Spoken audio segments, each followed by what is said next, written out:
First of all, I'm aware, as you already said, I live in Australia, but I still keep in touch with my Turkish colleagues, and we regularly publish scientific papers.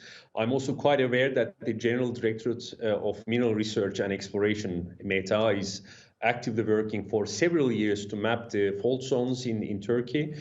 Afat and Kandilli are operating quite dense seismic networks, which is great. I think it's arguably the best ones in Europe.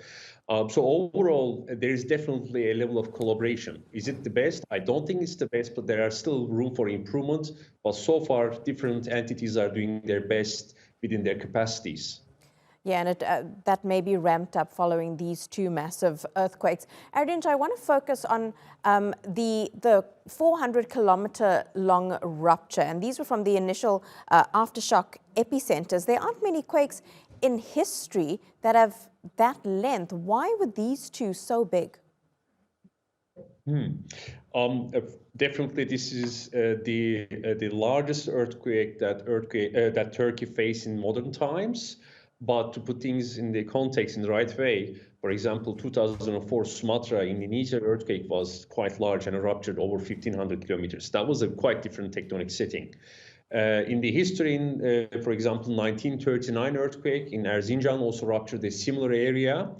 For East Anatolian fault zone, I think the primary difficulty is the recurrence rate of the earthquakes especially in the vicinity of the first earthquake is quite large. What this means, large earthquakes do happen, but they are separated between maybe several hundred years. I think is as large as 700 years around Hatay.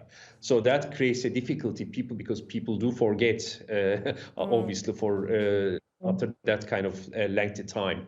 And of course, the tectonic movements increase the strain, and when the rupture happens, it can easily rupture a large area like this. Pretty unfortunate.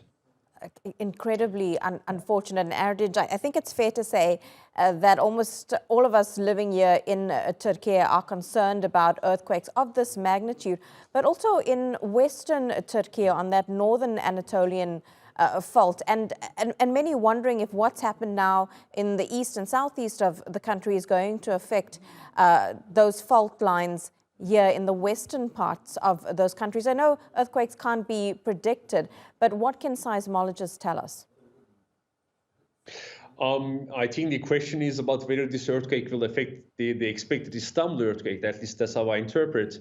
In short, unfortunately, we can't say anything about that. My personal view is that they're not going to. The largest event that happened in Gaziantep was so large, unfortunate, but it's quite different system from the North Anatolian fault zone.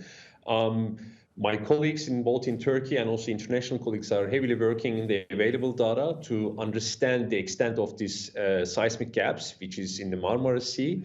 I think, as you said, we can't predict earthquakes. The best way is how we can prepare ourselves, and the best way is simply prepare our buildings and get ready for this next earthquake. Yeah, preparation really is key.